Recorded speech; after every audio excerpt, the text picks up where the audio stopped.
Welcome to Trial of the Hollywood Sex Therapist Killer, the harrowing and tragic story of Dr. Amie Harwick, who met a tragic end when she was allegedly thrown off her third-floor balcony by her stalker and ex-boyfriend, Gareth Pursehouse. Found clinging to life, but later succumbing to her injuries, Amie's death has raised many questions, with answers to be revealed in court. Join us as we dive deep into the ongoing trial of Gareth Pursehouse, the man accused of this heinous act, and as we seek justice for Amie. All right, Councilman. Thank you. May you repeat the question? Yes. Without getting into details, would you describe their relationship as volatile? Yes. Well, that was the last question that was asked. You're objecting as leading, and the court's going to allow the answer to stand based on the court's order that we don't want to get into areas that the court thinks are relevant. If counsel understands where I'm going with this. Go ahead. All right. Do you know around the time of when that relationship ended? I'd say it might have been late 2010, 2011, before 2012. Was it an amicable breakup? Objection, foundation. Well, sustained. Unless you lay a foundation with respect to that. You said that you were friends with Amie Harwick for 20 years. Did you remain friends with Amie during her relationship with the defendant? Yes. Did that include the time frame when Amie and the defendant broke up in the time frame that you gave around 2011? Yes. Did Amie confide in you regarding her relationship with the defendant? Yes. When she confided in you, did that include the time period in which her and the defendant broke up? Yes. Was her breakup with the defendant amicable? Objection, hearsay. Court will allow it. No. Did Amie stay in contact with the defendant after that breakup? Objection, hearsay, foundation, speculation. All right. Yeah, any more? Court will sustain it. Go ahead.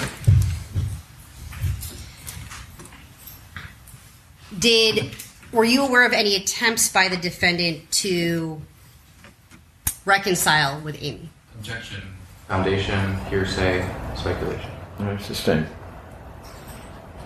Were there any measures that you were aware of that Amie took in order to cut off contact with the defendant? Objection, foundation, hearsay. Your Honor, may we approach? Yes, let's approach. All right, Counsel.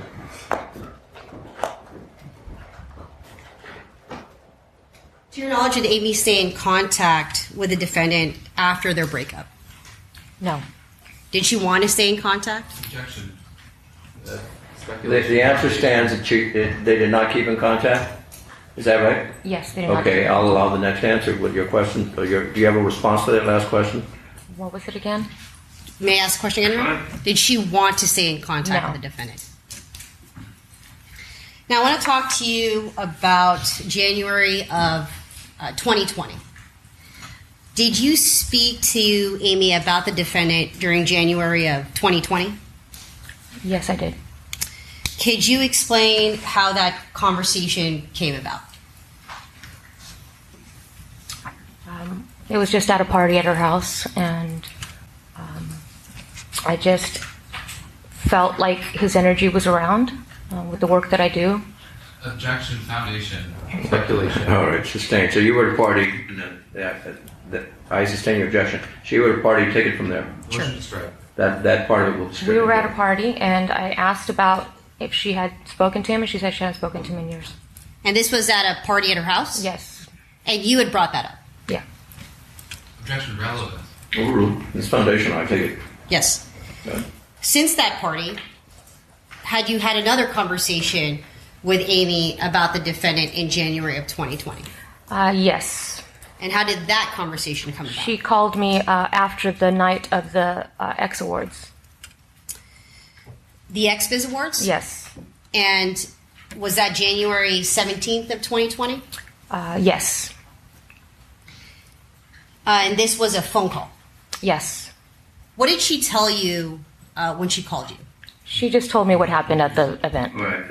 As long as we're going to the state of mind.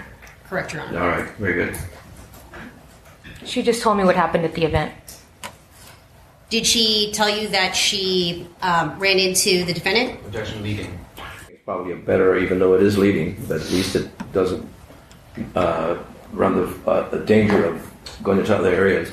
Or you can ask her what exactly she told her about I'll that. withdraw my objection. Okay, she'll withdraw it. You can pinpoint. If you would. Was she specific about her interaction with the defendant at the XBiz Awards? Yes. What did she tell you about her interaction with the defendant? She just was, I mean, everybody has heard it already. He threw a tantrum at the show. Is that the word you used, Tim? Not a tantrum. He went crazy is what she said. Was she specific to you on the phone about who approached who? He approached her. She told you that? Yes. Did she describe to you on the phone what his demeanor was during this interaction? Erratic. Did she provide any instances of description, or did she provide description about his erratic behavior? That he was still stuck in the past. Okay. And did she say anything else about that? She just was talking about what happened, that she had seen him and that he broke down and that he started pulling out text messages and making a scene in front of everybody, and she was really embarrassed and she just wanted to neutralize the situation. So they went off to the side to talk, and whatever happened, I wasn't there. So let me try to break that down just a little bit. You said that she was specific about the defendant approaching her. Yes. You indicated that she told you something about text messages. Objection leading. Well, she's reiterating what this witness just stated. What did she say about those text messages? He was just pulling up text messages from the past as if they had just happened yesterday. And did she tell you what he did when he pulled up these text messages? That he was. Objection. This is far beyond the grounds of state of mind at this point. Okay, unless it's going to that state of mind specifically, the court's going to sustain the objection. So. Did he tell you what? My question is, did he read text messages to her, or he just pulled them up? I'm a He was little reading. confused as to what that means. Yeah, it remains that he was texting her. Okay. I think the question I had for the witness is to make it clear that they weren't text messages that were being sent at the time of the interaction, but from the past. That's Yes, they were from essentially the past. question. All right. So to be clear, were those text messages, did she refer to those text messages as text messages that were exchanged between herself and the defendant from the past? From the past, from years ago. Thank you. That was my question. Okay. Did she provide any specific statements he said to her during this interaction? The interaction at the show? Yes. Okay. All right. Objection far beyond the grounds of state of mind. And now it's going to state of mind. Your Honor, can we approach so that we may You have know, an uninterrupted... ladies and gentlemen, any of you own a stepmaster? Because I keep going down these steps. Right here.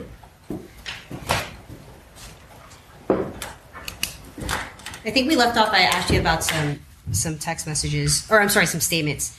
Did Amie tell you about specific statements he said to her during the interaction at the XBiz Awards? I don't recall the exact things that she said he was saying.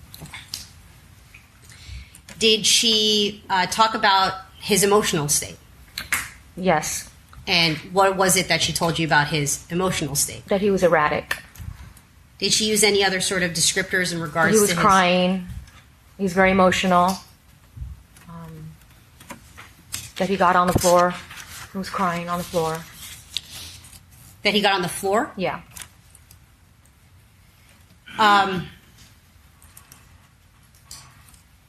Did she tell you how she responded to the defendant as a result of the things of his erratic behavior? Yes. And how did she tell you she responded?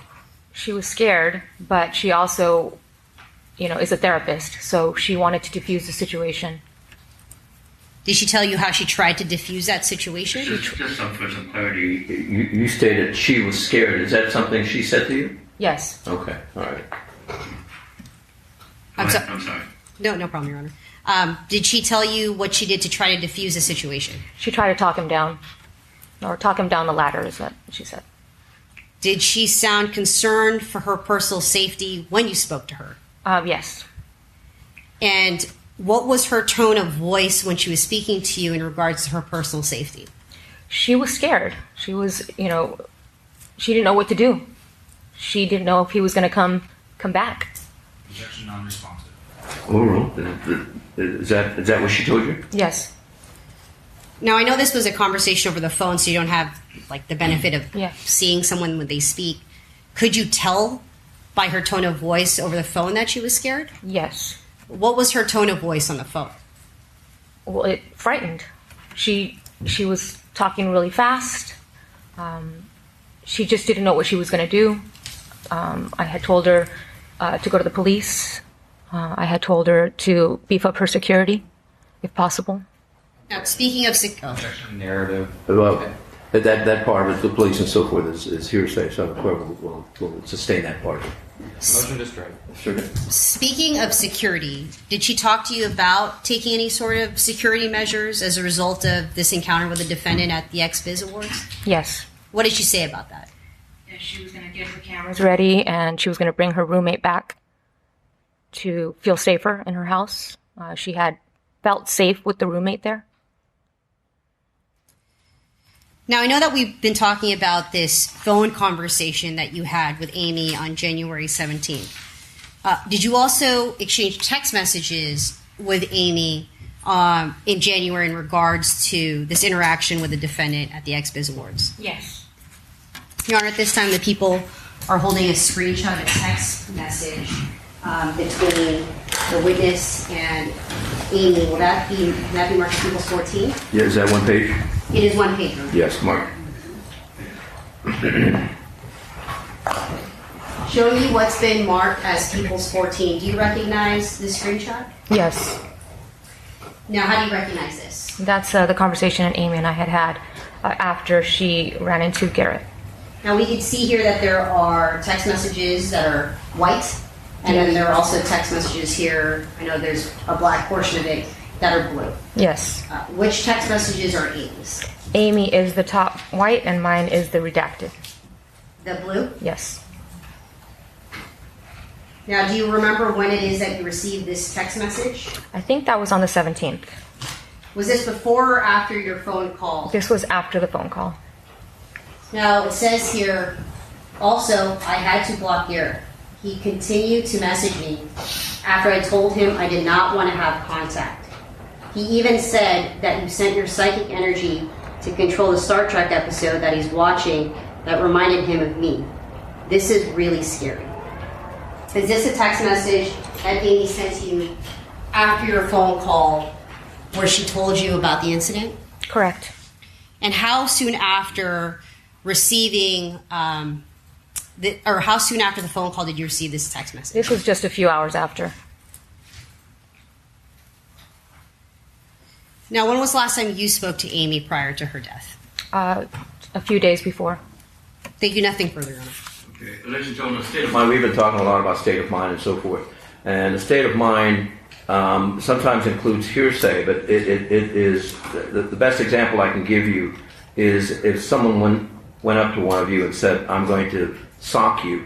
Not that was stated in this case, but let's say, "I'm going to punch you right now." It isn't so much for the truth that the person was going to punch you, but rather what effect it had on your state of mind. Were you afraid? Were you dismissive, or what have you? Okay, so that's a nuance, and you'll get an instruction at the end of this case with respect to that. Okay, counsel, cross-examination. No question, John. Okay, you may step down, ma'am. Thank you. Your next witness. What's the next witness? I'm sorry, Your Honor? What's the name of the witness? Mr. Averill will be calling Michael Herman. Michael Herman. Okay. No, actually, No? Sangeeta Bolani. I'm sorry. Sangeeta Bolani. Easy for you to say. Okay. You gotta say that fast. I know. How do you spell that last name? Balani. Okay.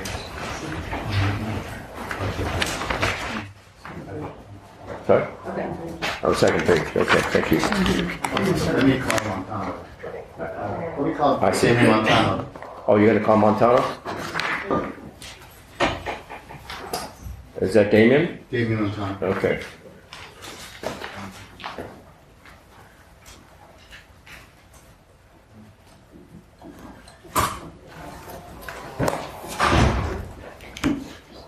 Mr. Montano? Yes, if you could approach the witness, stand down here, please.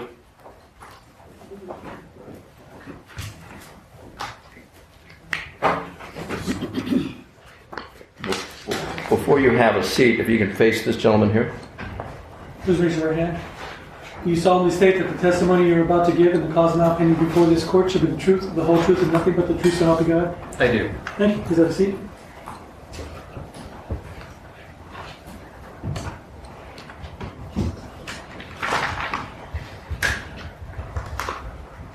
Please state and spell both your first and last name. Damien Montano. Spell them, please. Oh, sorry. It's D-A-M-I-A-N. Last name is M-O-N-T-A-N-O. Yes, thank you. Mr. Montano, looking here at people's number 1, it's an aerial photograph. You see the location where on the home it has the location of 2078 Mountain Street. Yes, sir. Are you familiar with that location? I am. It's Huh? part. I'm sorry. How are you familiar with that location? It's part of my property, so it's a lower level rental unit. And do you live on that property? I do. I live at 2080.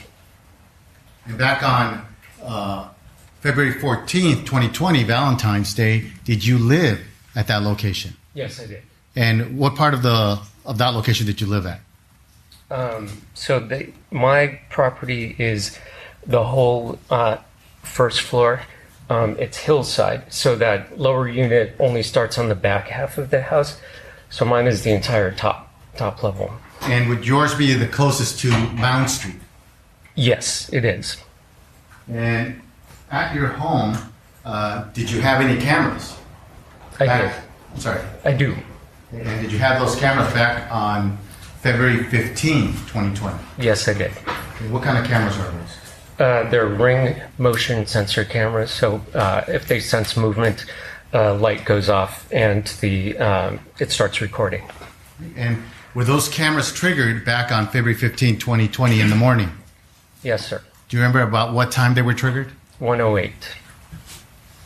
Your Honor, I have a DVD with 2 videos and labeled 2078 Mound Street. May this be people's next in order? You're at 6:15, excuse me. 15? 15, yes. 15.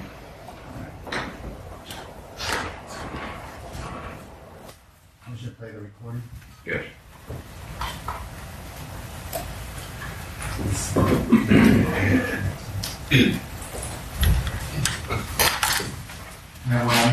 Yes.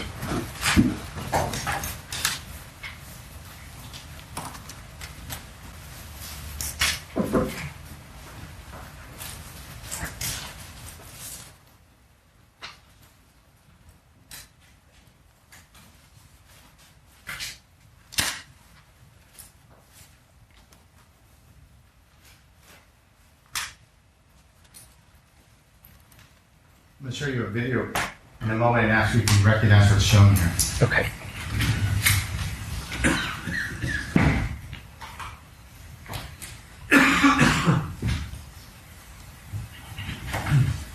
The first video clip is labeled 2080 Mound 1.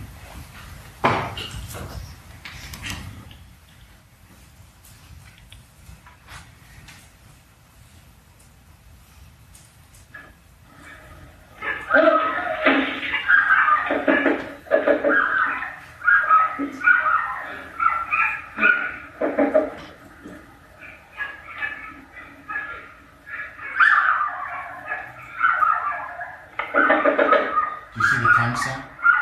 Yes, sir.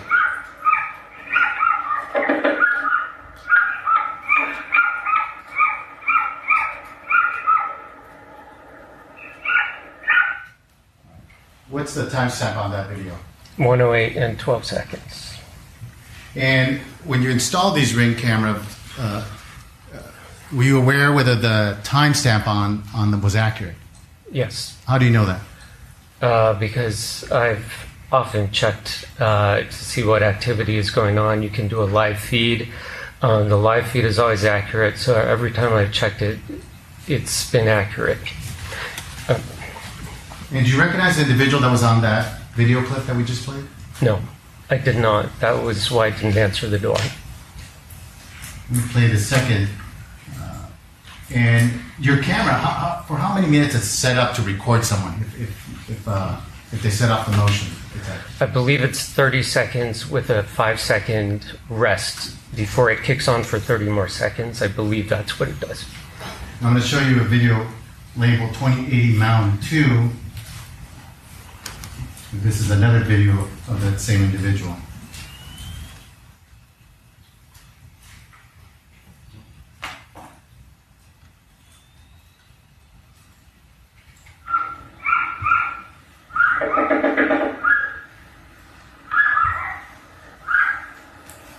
I'll ask you about the timestamp in a moment.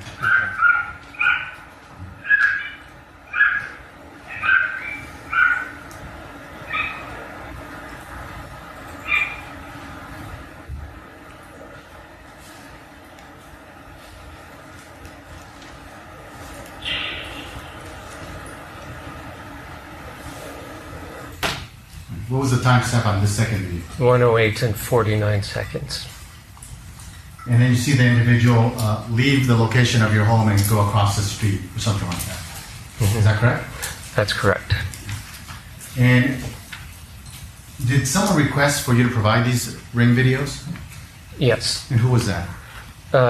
Detective Tyler Adams, and then later Detective Carranza had requested them through Ring. I guess Ring has a system where police can request videos directly from Ring. So Ring contacts me and asks me if I give permission to share those, which I did. Okay. When you gave those Ring videos to Detective Taylor, when was that? I believe it was on the 15th. So it was pretty shortly after the incident happened. Okay, so the same day, February 15, 2020. Mm-hmm. Is that a yes? Yes. Thank you. I have no further questions. Mr. Frendel or Mr. Love? No questions. All right, so you may step down. Ladies and gentlemen, rather than call another witness right now, let's go ahead and take a break, 15 minutes if you will, please. Thank you. Moving along with this trial, I am aware that at least a couple of you have planned trips, one to Italy, which is nice, and so forth. So we are moving along.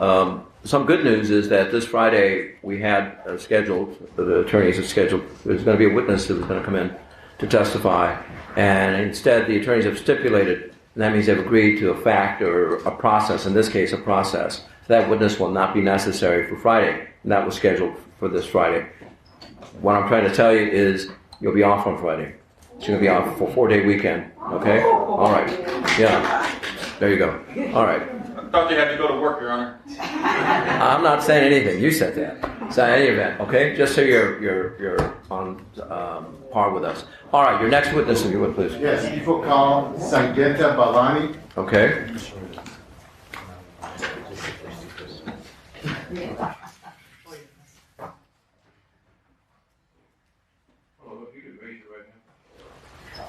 Do you solemnly state that the testimony you're about to give and the cause now pending before this court should be the truth, the whole truth, and nothing but the truth, so help you God? I do. Thank you. Please have a seat.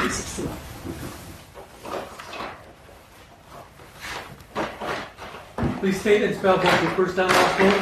Sure. It's Sangeeta, Sangeeta Balani, Balani. All right, counsel. Can you please tell the jury what it is that you do for a living? I am a custodian of records for the Los Angeles Police Department Okay, and how long have you been doing that job? for about 7 years.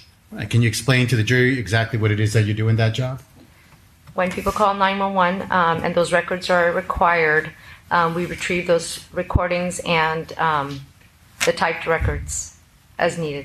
Okay. And so does that include the audio recordings for the 911 calls? Yes. Does that include records documenting what time exactly the 911 call came in? Yes. And in this case, were you asked to retrieve the 911 records related to a call that occurred back on February 15, 2020 at about 1:14 in the morning related to a roommate screaming for help? Yes. Your Honor, I have in my hand a 3-page document. Page 1 has a title of affidavit with an affidavit from Sangeeta Balani, the witness. May this be marked People's Next in Order, People's number Here, 16. People's 16. And I'm going to mark each page A, B, and C. All right. All right, looking at page A of this exhibit, can you just briefly describe to the jury what is shown there? That's an affidavit signed by me saying that I'm the one that retrieved the records, and I've done it to the best of my ability. And when you say retrieve the records, was there a request from someone to retrieve the records? Yes, from the detective. Looking at page 2 of this exhibit, can you tell us what is shown here? I'm sorry? Can you tell us what is shown here? Oh, that is the request that was by the detective, and it indicates the date, the incident number, and any information related to that particular incident, and that he wanted the printout and the CD, which is the 911 recording.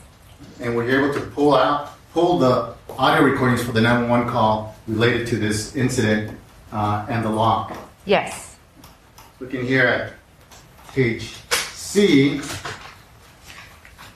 the page with the title Incident Recall, has a name at the very top, Michael. What's that supposed to indicate? That is a person that was calling 911. And what did you document for the time of the first 911 call? The time indicates 01:14 hours. And how do we know that that time's correct? When you listen to the recording, it corresponds with the incident. It is when the call comes in, the operator's typing in the address and what exactly the person is reporting. According to that, the incident is generated and there's a timestamp that's created. And the timestamp that's created is based on what are you relying on to make sure it's accurate? Well, what's that time based on?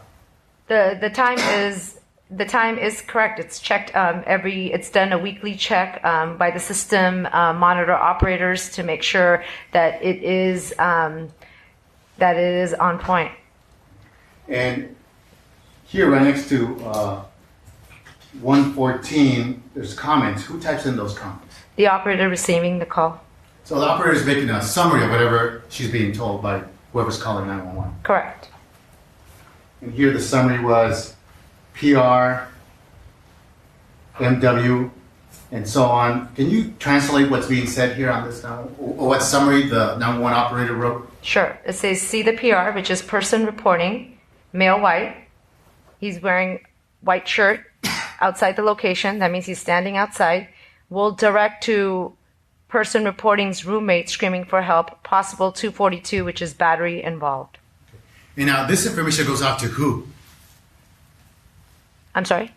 This information on the 911 call, do the 911 operators provide that information to some other people? So once they get that information, they broadcast this information to the officers in the field. And so they receive, this is the type of information they're receiving for this incident? Correct. So they're supposed to be looking for a male white who may have blood on his shirt. Or I'm sorry, he's wearing a white shirt. Correct.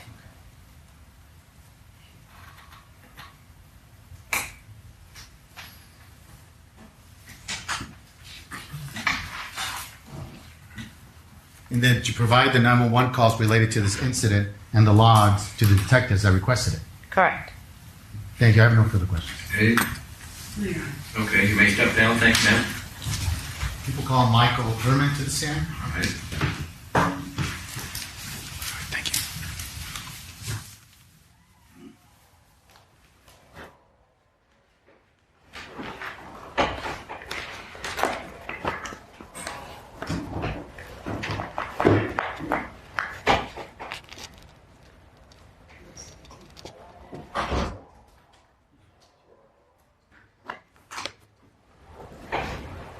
All right, Mr. Herman, if you would step down here, please. Raise your right hand. Do you solemnly state that the testimony you're about to give and the cause now pending before this court should be the truth, the whole truth, and nothing but the truth to help you God? I do. Is that a seat?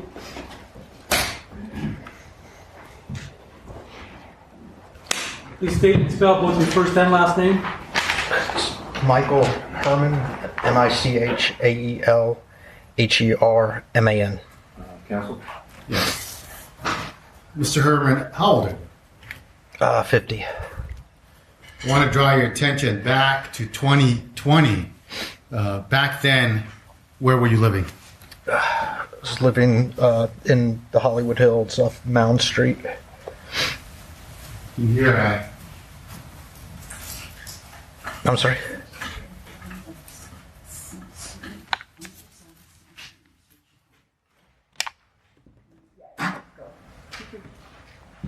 There's some tissue you need to clean out.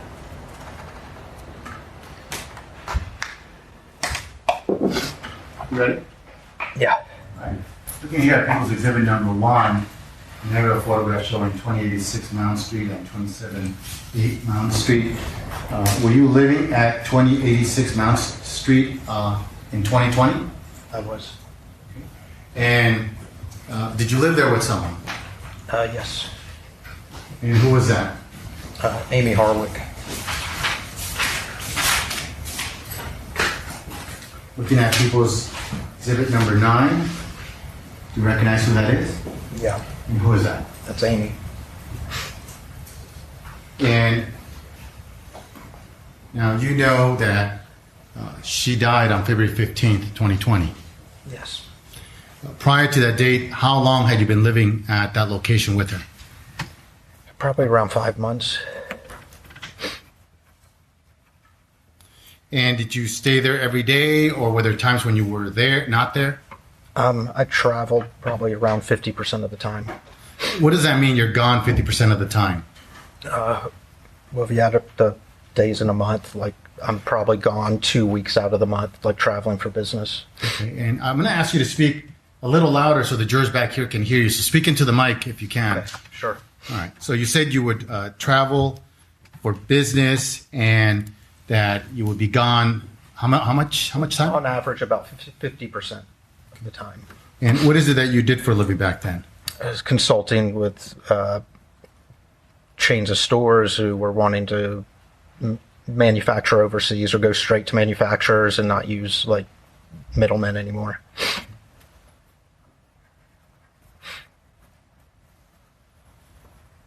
And prior to Amy's death, did she ever tell you whether anything was causing her concern? Yes. Okay, what did she tell you in that regard? She was really worried about an ex-boyfriend that she had a restraining order against. And did she tell you why she was concerned for this ex-boyfriend? Yeah. What did she tell you? She said that... Without getting into details of any specific incident, just in general, what did she tell you about why she was afraid of this? She felt like he was capable of and did physically harm her in the past. I can withdraw that answer and ask another question. Was that due to that question or something previously? All right.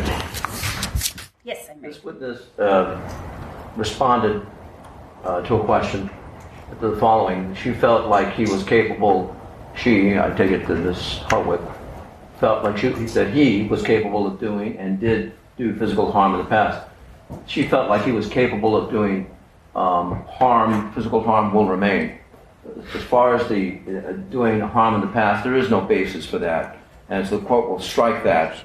And so you're not to consider that at all, ladies and gentlemen, all right? So that way it's important that you follow the court's instructions with regard to that.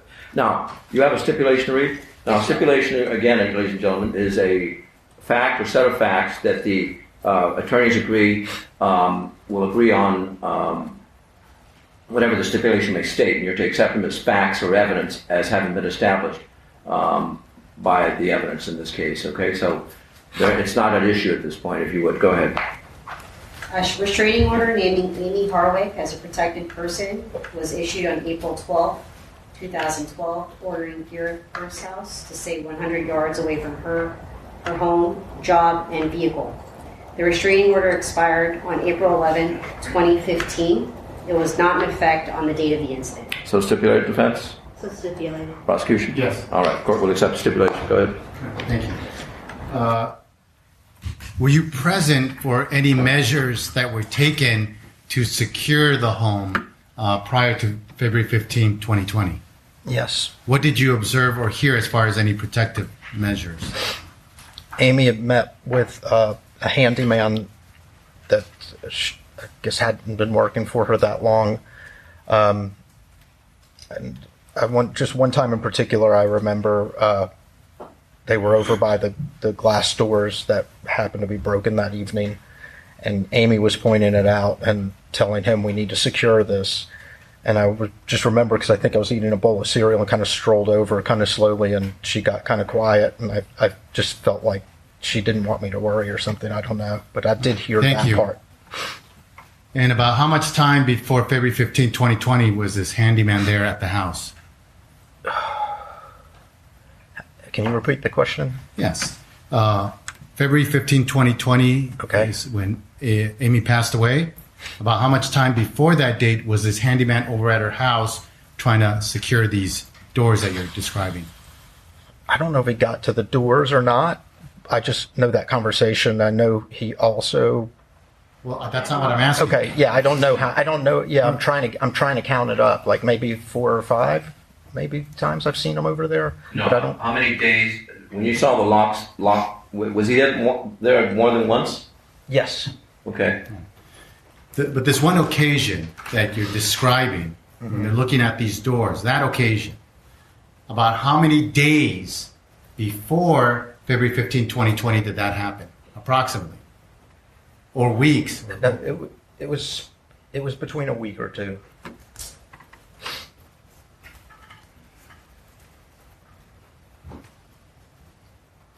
Now, drawing you to the dates of February 14, 2020, Valentine's Day. Were you there at 2086 Mount Street that day? I was. Okay. Were you there from what time to what time were you there? I was there all day. And did you go to sleep at a certain point in time? Several times, yes. Okay. And why is that? Because I'd been up working a lot of hours the previous 2 weeks. Do you remember what time you went to sleep? Which time? Yeah. Well, you tell me. What time was the first time you fell asleep? It was probably towards I think it was close to morning on Friday morning, because Thursday night's Friday night in China. So I remember being up to catch their Friday night. And I fell asleep towards that morning. So on Valentine's Day, you fell asleep in the morning. Yeah. So do you remember how long you were asleep in the morning? Until you woke up? I woke up several times, like to use the bathroom or get something to eat.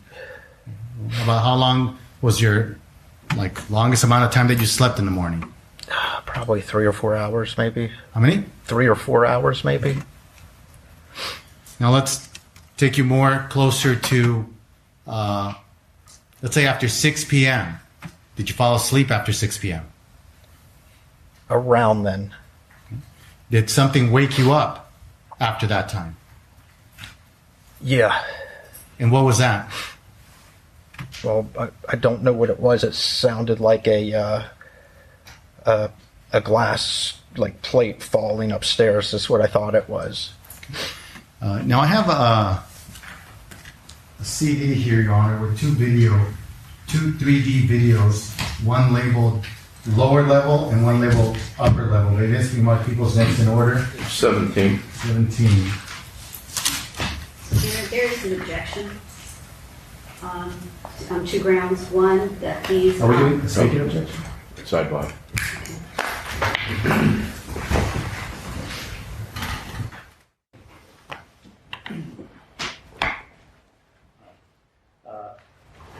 Now let's play the first video clip from People 17. This is labeled the lower level. And I ask you to look at it and let me know if this fairly and accurately represents what the lower level looked back on February 15, 2020.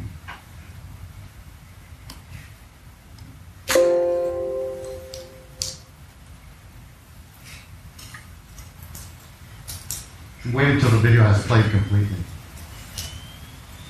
Actually, let me pause it right here. Let me start this up again.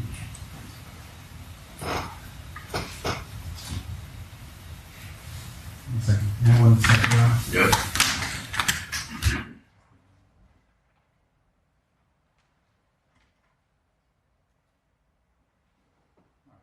I'm going to pause it at about 1 second. Do you see the structure at this point? Yes. Okay, it appears that the roof has been taken off so you can see onto the third level. Yes. Does it show a second level here? Yes. Is it off to the left? You can see part of it? Yes, it's off to the left, next to the garage doors. And could you see part of the second level where you see the French doors that would lead into what? Into the, I guess, the main living room area. I don't want you to guess. Well, I want you to... Yeah, depends what you call it, but yeah, I would call it a main living room area. I'm going to continue playing it.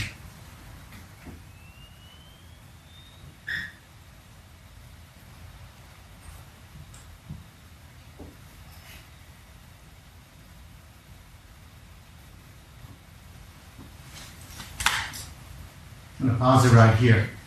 This is at 15 seconds, and it appears to be, if you're looking at the front of the home, it would be the right side. Right? If you're facing the front of the home, it would be on the right side. You see there appears to be a door on the second floor. You see that? Yes. That door leads to where? The kitchen. And I don't know if you have a laser pointer or... I don't think the laser's going to work on that. You have the old-fashioned flip Yes. pointer there. There we go. It's old school. All right. You see this right here, what appears to be a door on, if you're facing the front of the home on this 3D image, it would be on the right side of the home, correct? Yes. So this door right there that I'm pointing to, what does that lead to? Into the kitchen. Okay, so that leads it to the kitchen. Thank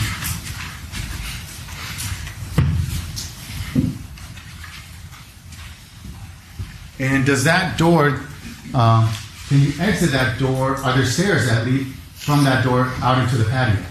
Yes. Can you continue playing this video?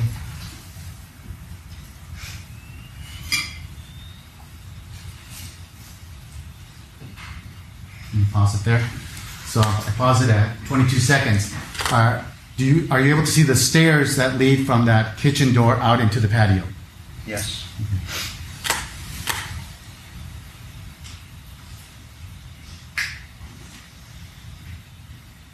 And I'll pause it now at 25 seconds. And can you describe whether your bedroom can it be seen here? Yes. Can you just point out the door that would lead to your bedroom on? That's it right there. Okay, on this image that I stopped at 25 seconds, you pointed to a blue door that appears to be in the middle of what appears to be the white portion of the back of the house at the lower level. Yes. Okay. And what are the windows? Which are the windows to your bedroom? This one, and this one. Okay, and you pointed to two windows to the right of that blue door that you had just pointed to, and then a window to the side of the building on, if you're facing, the view we're facing now from looking at the back of the building, it would be on the right side to it. Yes. Okay, thank you.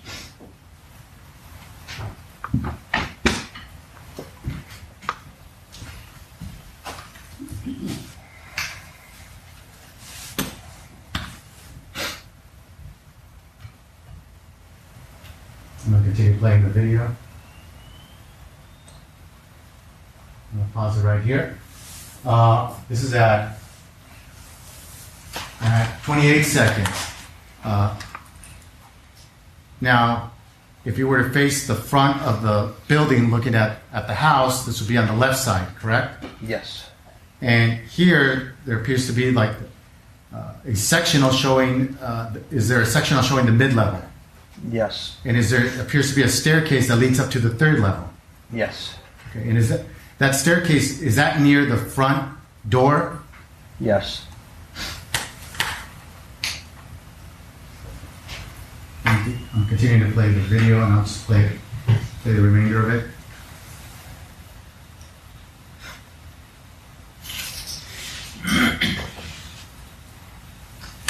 I'm going to ask you if the video is going to show the lower level where you had your bedroom back on February 15, 2020.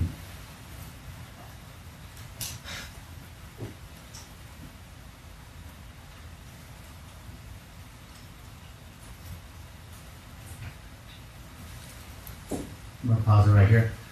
Do you see what's highlighted at 1 minute and 3 seconds when I stop the video? Yes. Are those the stairs that lead up to the mid-level? They are.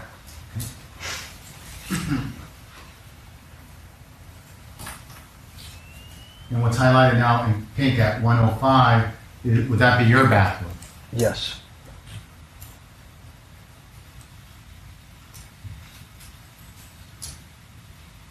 What's highlighted now at 1 minute and 13 seconds, is that the utility room or what kind of room is that? Laundry room, utility room. Would you have laundry machines there? Yes.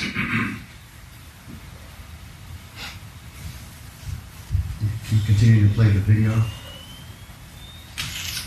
And now at 1 minute and 20 seconds, there appears to be a room to the left highlighted. And whose room is that? That was my room. And does this diagram shown at 1 minute and 20 seconds, does it fairly reflect the dimensions of your room, the bathroom, the utility room, and the staircase? Yes, it seems to, yes.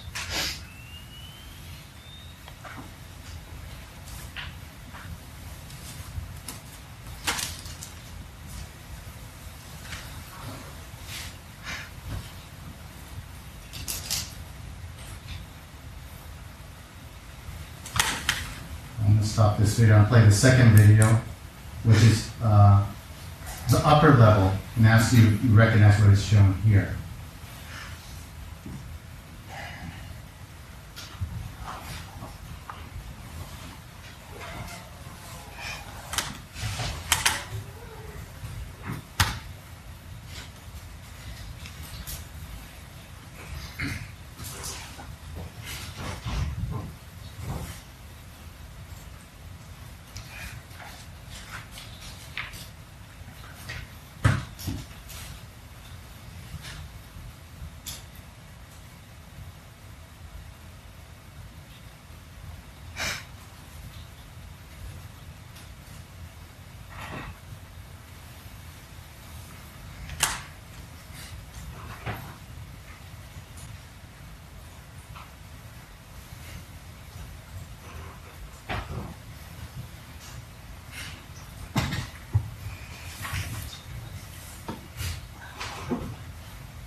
I'm just going to pause it here. At 57 seconds, it appears to be a layout of the third floor. Do you recognize that layout? Yes. Had you been up to the third floor before? Yes. Did it have what appears, the room at the bottom in this diagram that's shown at 57 seconds, what room is that? It was like a media room she made out of a bedroom. Is the general size of it a fair and accurate representation here? Yeah. Okay, and then what's between that room and what's the next room next to that? There's a bathroom. Yeah. Was there a hallway in front of the bathroom? Yes. And then what's, looking at this image going to the top, what room is that? That's her bedroom. And then outside of her bedroom, what will we find? I guess there's a closet and bathroom. No, I'm talking about outside of her bedroom. Stairs and a balcony. And to the left, what is that? That's the stairway balcony up to and balcony up to the third level. I did not ask this. Next to her bedroom, what's to the left of that? It looks like a closet. Yeah, it's her closet.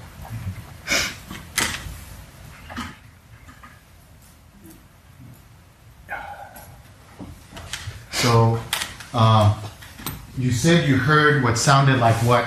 What breaking? Like a dish or glass dish like falling to the floor. And where were you when you heard this? I was downstairs. Did it wake you up, or were you already awake when you heard the sound? No, it woke me up. It was that loud? Yeah. So you wake up to the sound that sounds like something's breaking, and what do? First, I wait and listen, and because I thought Amie dropped a plate, or maybe the cat had knocked the plate over, and then I heard what I thought was Amie cleaning it up and walking over my bedroom. I have a 3D video still showing the front of two properties. This marked people's next in order, number 18. Yes. It was 18. All right. So you heard it sounded like something was clean, or that Amie was cleaning it up? Yeah, it sounded like, it was footsteps coming from the area where it sounded like the glass dropped, which sounded like the living room.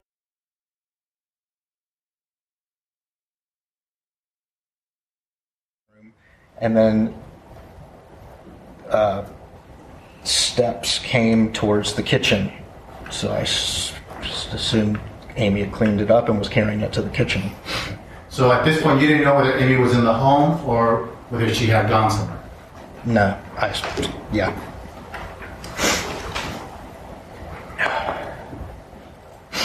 And what happened after that?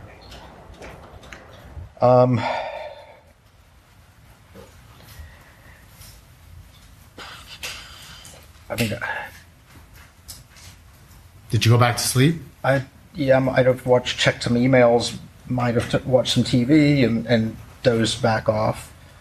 There's what? I said I might have watched some more TV, watched some TV, or used the bathroom or got something to eat, and then dozed off eventually. Just try speculation. It might have.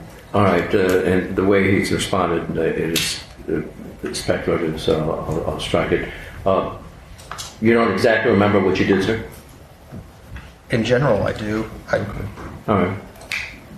Yeah, we just don't want you to guess. Well, so if you don't know, just say you don't know. I ate, I watched some TV, and I slept. Okay, you're sure of that? Yes. And so after you did that, did something else happen? Did something else happen when I did something cause you to wake up or for you to do something? Well, later that night, I heard what I assumed was Amie screaming. Tell the jury, what exactly is it that you heard? It sounded like Amie's voice screaming, like blood-curdling screams. Could you tell what she was screaming? It was just loud. It screams. I thought she saw a mouse, literally. Like, as crazy as that sounds, that's like the only time I've heard a girl scream like that. It's like, it was, yeah. What was so distinctive about the way it sounded to you that Amie was screaming? What was so distinctive about it? Well, it threw me because she wasn't being jostled. Like, she was screaming from one place. So that's kind of what made me take a little while. I'm like thinking she saw a mouse or something. It's not moved. It's not moving, being jostled. That's what threw me. It took a minute to, I don't know how else to describe it. Those blood-curdling screams. It was just... Well, let me ask you this. Were you asleep when you first heard the screams, or were you awake when you heard the screams? Oh, I was asleep. So the screams woke you up? Oh, big time, yeah. What do you mean by big time? Well, yeah. I woke up like hard and quick, like adrenaline pumping a little bit. And you said they were blood-curdling screams. Yeah. What else were you able to hear? Well, when I yelled up there, I yelled her name up there. Well, tell us exactly. Say it the way you said it that night. What did you say? Well, it took me a minute to realize there was something really wrong, and I walked to my door and I just yelled up there, Amie, just yelled. Well, how Amie. about you yell it the way you yelled it that day? Amie! And when you yelled it that way, was she screaming before you yelled it that way? Yes. And where were you standing when you yelled Amie in the fashion you just did here in court, which sounded loud? Where were you when you yelled out Amie the way you did here in court? Yeah, I think I was in my doorway when that happened.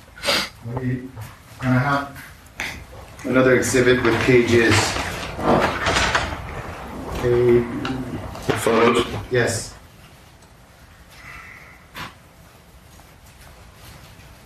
The photographs A through E. May this remark People's Exit Order number 19? Yes, 19A through E, and with that, council, we're going to take a recess. All right? Ladies and gentlemen, let's be back tomorrow at 9:30. Have a safe evening. We'll see you tomorrow at 9:30. All right? Thank you. More of the trial of the Hollywood sex therapist killer is on the way. Press subscribe now so you don't miss a moment of this riveting courtroom drama as we seek justice for Dr. Amie Harwick.